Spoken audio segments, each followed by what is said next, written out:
La Primevère-d'eau. Nom latin, Ludwigia adscandens. Famille, Onagracées. Nom commun, Primevère-d'eau. Propriétés. Antipyrétique, diurétique, réfrigérant, antidote, astringente, émétique, antidysentérique, antibiotique, antiphlogistique, atténue le gonflement. Des études ont suggéré des propriétés antioxydantes, antibactériennes, molluscicides, contraceptives, antifertilité, utérotoniques et hématiniques. Parties utilisées. Plante entière, feuilles, tiges. Distribution. On la trouve dans les eaux peu profondes des cours d'eau calmes, dans les lacs peu profonds et dans les marécages d'eau douce. C'est une herbe commune dans les rizières, fossés, marécages, jachères.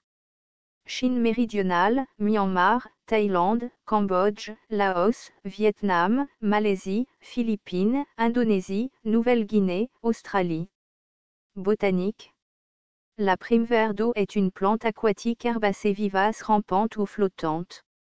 Les feuilles sont obovales à oblongovales, arrondies ou obtuses, de 1,5 à 5 cm de long, la tige flottante fréquemment avec des vésicules blanches cylindriques au nœud. Les fleurs sont en 5 parties et portées à l'aisselle des feuilles. Les lobes du calice sont lancéolés et mesurent environ 7 mm de long.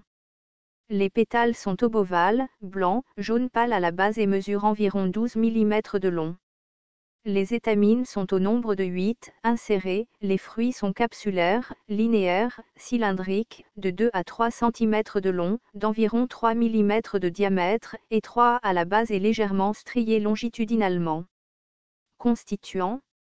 La plante produit des terpènes, des triterpénoïdes, des flavonoïdes, des anthraquinones, des phénols, des tannins, des alcaloïdes, de l'acide ursolique, des glucides et des protéines.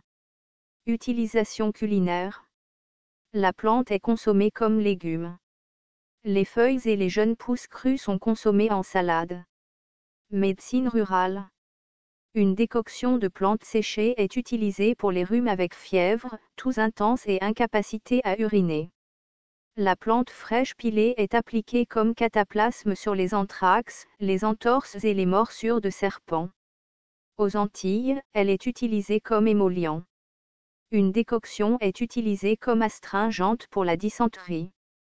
Les tiges et les feuilles de la plante sont utilisées comme contraceptifs. En Inde, une décoction de feuilles avec du poivre noir est utilisée pour les maux d'estomac et le traitement des vers intestinaux.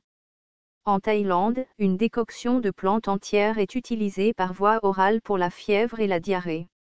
Au Bengale, une pâte de la plante entière est appliquée sur les fractures osseuses et les rhumatismes. Danger, aucun connu.